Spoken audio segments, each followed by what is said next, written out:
Update. My girlfriend of almost 1 year told my son to call her mommy behind my back. Original post. I was 29 male, was married to the most amazing woman 6 years ago. We had been dating for 2 years before we got married. She got pregnant after graduating from college. We were both happy. This is what we had wanted. Our son was born, now 4. Life was awesome. 10 months after his birth, while on a trip to get some stuff for the house, her car collided with 2 others. Nothing could be done. Her ribs broke inwards. Her lungs were crushed. She died by the time the ambulance came. Life was a bitch. Suddenly, the whole world had collapsed on me. I was in shock. The therapy didn't help. The only thing that kept me going was my son. He was barely 10 months old, but he lived. I forgot about everything else in life and functioned just as a father. I didn't go out, I ignored my friends, ended my social life altogether. Still, I was proud of what I had accomplished as a single father.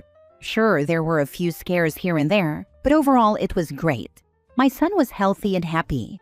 Money was never a problem for me. It still hurt like a bee inside. I literally felt no temptation to meet anybody else. I was still recovering from it all, I guess. Then I started going out a little. My sister offered to take care of my son. She was great with him, so I felt comfortable. I got back in touch with my friends. I still retained my good physique. There wasn't much to do at home, so I'd just work out. I had started taking care of myself too. I got used a little to the female attention. After blowing off the initial 4 to 5 dates, I know it's bad, but I just couldn't go ahead with them then. I started meeting other women. I'd just have casual dates with these women, but I'd turn them down before anything physical happened. It took me a long time to even kiss a girl again. On this cycle, I met Natalie, 24 female fake name. She was an exceptionally beautiful girl who worked in my industry, loved that I was a single father, and sympathized with my loss. She was a great person and had an awesome personality. I found something special about her, so I stuck with her. It took us almost a month to have sex, but she was very patient with me. I had told her up front that meeting my son was not something that was happening very soon. She understood. We had a great relationship. She complained a few times about me spending a lot of time with my son and barely enough with her, but we made it work after talking about the issue. She only met my son for the first time 2 months ago. I brought her along when we were at the park. She said hi, and he just looked up and sort of laughed. He's 4, and he's able to articulate properly, at least small words and greetings, so I told him to say hello. He said that, and then the attention was back to the racket and the ball. She clearly liked him. I know she wasn't feigning interest because even when I went a bit away and was busy with something else, she was trying to play with him and interact with him a lot. That was supposed to be a happy moment, but seeing him with her reminded me of my wife, and it hurt like hell again. But I got over it. So I gradually increased their time together. We still met outside most of the time, and not that much inside. We spent the daytime at her place, and late night she would come over to mine when my son was asleep. After a point, I felt a little comfortable leaving them alone together. So this week my sister was visiting in town. My son absolutely adores her. She was his first female contact. I had to take an overnight flight to get some work stuff sorted out, so she stayed at my place. Natalie calls me in the morning and tells me that she wants to visit my son. She's been visiting him a lot, so I think it's okay. When I come back, this is what my sister worriedly tells me. Natalie came around in the morning. She spent around an hour with my son and my sister. They're good friends and get along very well. So my sister got up to make something for them and went into the kitchen, while Natalie and my son were in the living room. He was on the floor playing with his toys, I guess. As soon as my sister goes into the kitchen, Natalie picks up my son onto her lap. My sister tells me that she heard her trying to get him to call her mommy. He usually calls her by a shortened version of her name, which also makes him giggle for some reason. So he said that, and he giggled. My sister leaned to see what they were doing, and according to her, my girlfriend was saying to him, "No, not," the name that my son has for her, mommy, and repeating that again till my son said it. Then she kept on saying, "I'm your mummy." Mommy, and more like that.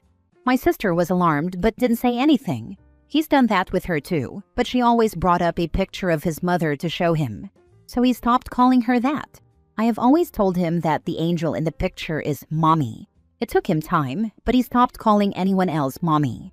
I had told my girlfriend about this before, and she had agreed. I had told her that it was important to me that my son know who his real mother was. She said she understood. And now here I am, angry, frustrated, enraged, and feeling a bit betrayed. I don't know how long this has been going on. I haven't said anything about it to her. She knows I'm mad about something. We have our 1 year together completing in 20 days. I had big plans for that. Now I don't know what to do. You guys got any ideas? Edit. This is not about me moving on from my wife. This is about my son's mother, that's all. Now for the top advice before reading the update. I'm willing to bet that she thinks if you hear your son call her mommy, that you will want to marry her. I absolutely would not tolerate that type of betrayal. You need to tell her that you know, and then you need to take a break. Give her time to realize that doing this is not the way to your heart. I would agree with this. She may be in a different place than OP. And if you've never had a loss as hard to deal with as OP did, she may not get it either. Have you two talked about having more children? Because I feel like Natalie really wants to be a mom. Confront her about this and ask her why she's insistent on your son calling her mommy. She wants children, but wants to finish grad school first. I had told her very seriously about how I really want him to know who his real mother is and that there'll be no substitute for her. Not sure how I confront her about the one boundary that I was dead serious about that she ended up breaking. I know that this isn't coming across as a very serious problem to others, but this was one thing I was really scared about, and it's a terrible betrayal on her front. I'll just end up screaming my head off. I'm really angry by her doing what she did, and that too behind my back. She may not realize how serious it is for you. You've got to wonder what she thinks will happen if your son calls her mommy in front of you. She probably thinks it would be a beautiful moment. I think you should just try to have a natural discussion about your wife and bring up the importance of it to you and ask what she thinks. She knows that that was what happened with my sister. Next to me, she was the only person in his life. She took care of him when he was so young. My son had called her mommy many times, but after a lot of time, I was able to ensure that the picture of my wife is the only thing he'll relate the word mommy to. My son has his own funny version of her name that he calls Natalie and has never strayed once. I understand that it may have been a beautiful moment if he called her mommy in front of me, but only if it was natural. She's trying to get him to say that by feeding him false information. He has always called her by a shortened version of her name. Mini update. I'll talk to her about this. I don't want to break up, but I do want her to know that she has messed up colossally and that this will set back our relationship. I'll try and be delicate. Also, most replies now are negative and aggressive, so I'll hop off Reddit. So, no point posting anymore. There are other people who need your advice. Thanks for the advice you have given me. I promise I will update. Now for the first update. Hey guys, just thought I'd quickly update you on what happened between my girlfriend and me. Basically, I talked to her. She did agree that this had indeed happened, so she didn't deny it. That was a good thing. I asked her why she did it. She gave the reason that she always felt like an extra in my life. She thought that we could be closer if we tried to be a family. I explained to her, in a calm, composed manner, that we can't just pretend to be a family, and that her trying to make a permanent bond with my 4-year-old son, whom she'd known only for 2 months, wasn't quite the way to do it. She cried and apologized. Nevertheless, this was a huge setback in our relationship. It's difficult to look at things the same way after what happened. Our big anniversary surprise is canceled. I'll make up for it sometime later. We are still dating, but she isn't going to meet my son anytime soon. This means that we'd be spending fewer nights together, but she understood. I'm also going to see a child therapist to get this mommy thing sorted out once and for all so that my son isn't emotionally affected. Just want to say this is probably one of the only posts I've seen on here where you actually try your hardest to put your son first while dating. Almost every post here has people living together with kids after 6 months, having boyfriend/girlfriend involved with their kids from day one, and they met early and fell in love, etc. You waited almost a year into a serious relationship to even introduce your kid, which is more than most people can say. What she did was messed up, but you're handling it well. Good luck with the child psychologist. As someone affected by their parent entering a relationship without regard for their kid, I fought with the guy constantly to the point where I just ended up sitting on my computer in my bedroom all the time during my early teenage years. Thank you for pointing this out. This stuff can cause a lot of issues for a child, especially one too young to know what's going on. Glad to hear she realized it was wrong. But are you sure you guys are a good match right now? She seems awfully desperate for something more, which you don't sound like you're looking for yet. I know everyone seems to be suggesting that I break up with her, but I love her. She crossed a big line that she was not supposed to, behind my back. I can't ignore that. I know she wants more, and I am trying my hardest, but it is difficult when I have a son. She hopefully understands that. Yeah, she might think that I am too much to handle for her, and she might break up with me. I can't prevent that. But if she doesn't, she's a keeper. Call it naivete, but I think the reason she gave for doing what she did checked out. It corresponded with a lot of things she had said earlier. But she needs to understand that we can only be a family when we are truly a family, aka marriage. So that'll have to wait. Right now, trust is the important thing that needs attention. If I can get that back, I don't think we'll have many problems. I am not going to break up with her. Had she denied what she did for 1 second, I would have walked out of there and never looked back. But she accepted her mistake and was ready to face the consequences, a little time away from my son. That's one positive thing at least. For what it's worth, I feel you made the right decision in every aspect of this situation. You handled it with an impressive amount of respect for your son and your girlfriend while keeping your priority on your son. A lot of fathers make that mistake and try to fix the family by finding a new wife for their child to call mommy. I know mine did. It was one of the very few mistakes he made as a father, but it was made with the best intentions. I am glad you didn't make that mistake, and I am glad you are taking your son to a counselor to make sure that mommy imprint isn't going to cause any long-term damage. From what I have read, you sound like an excellent father. Yeah, that's the sucky part of it. I married so young. I lost my wife when I was so young. All I have been since then is a father. I don't know if I'm a good boyfriend or not. Agreed, my son comes first, but still I'm always trying to be a better boyfriend. Second update.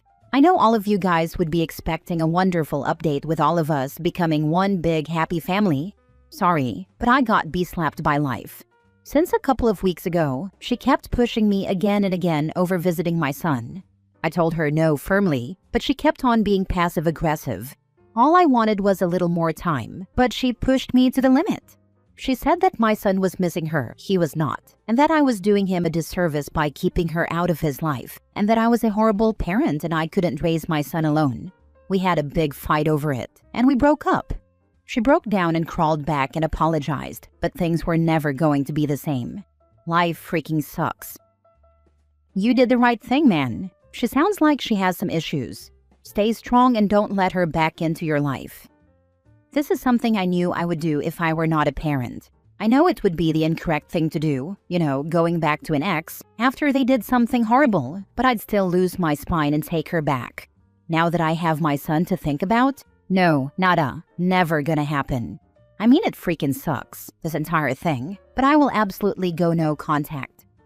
You gotta keep in mind that 24 is still very young. Unlike our parents' time when they gained independence at 18, many of our generation don't even fully finish school until we are 22. This leads to a very sheltered and idealistic life. We see white picket fences and kids as accessories to life. What life really is bills and responsibilities. Kids being the biggest of all. They aren't there to entertain us or enrich our lives. What we gain from children is purely based on what we bring to children and the satisfaction of seeing our children succeed. From all your posts, it's clear that your girlfriend, while great for a single guy, is just too young for you. Your emotional maturity is at least a decade ahead of her. You are 100% right. As I said, I do not resent her for this. I do not think she is crazy. I, however, do not think that she is right for me, nor am I right for her. Third update 1 year later. Hello everyone. Almost a year ago, I came here to talk about my life going upside down. I lost a great girlfriend, someone I thought I could finally trust and allow into my son's life. That did not go well. Anyway, that time of my life was very difficult, but I really got some great perspective from the people on here, so I just wanted to thank you all once again.